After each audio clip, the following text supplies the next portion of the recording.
With procedural content generation, we can create algorithms that design new weapons, characters, dungeons, and even entire worlds. And while this might seem commonplace today, in this episode we're going to wind the clock back to where it all started.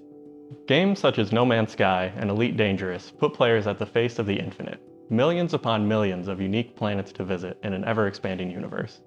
In fact, No Man's Sky has over 18 quintillion planets in its universe for people to visit. That's 18 with 18 zeros after it. That's a lot of planets. So as you can imagine, no human can possibly visit every single one of those planets in a single lifetime. I mean, even if you only spent 5 minutes at each planet, that would take over 170 trillion years. So naturally, those planets were not handcrafted by designers, but instead, they are reliant on a procedural generation algorithm, which designs all of the planets with their unique geography and environmental properties in a way that players can still survive and build towards completing their goals.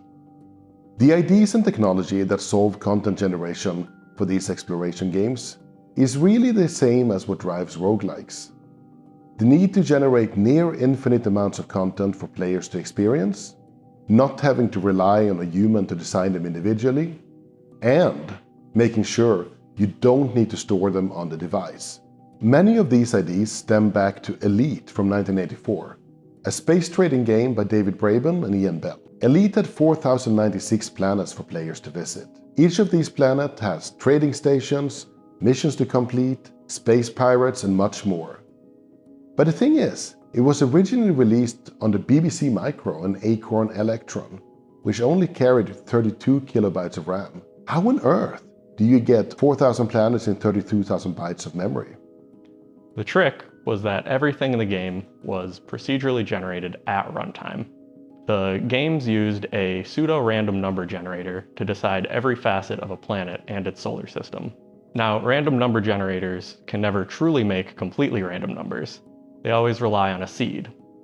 And so if you know that seed, you could get the game to randomly generate the exact same planet again.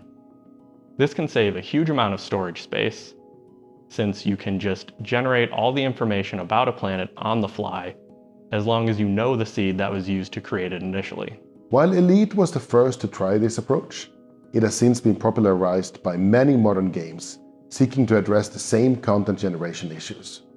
Minecraft by Mojang Studios procedurally generates every world you visit, and the farther you travel in any one direction, the more of the world will be built, because it only creates the immediate area you start in when you boot it up for the first time.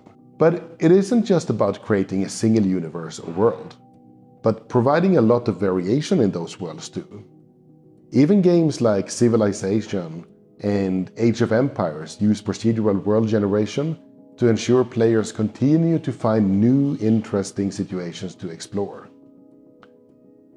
Procedural generation is also increasingly being used as a mechanism to speed up development. Tools like SpeedTree allow environment artists and designers to create vegetation in real time that satisfies specific needs.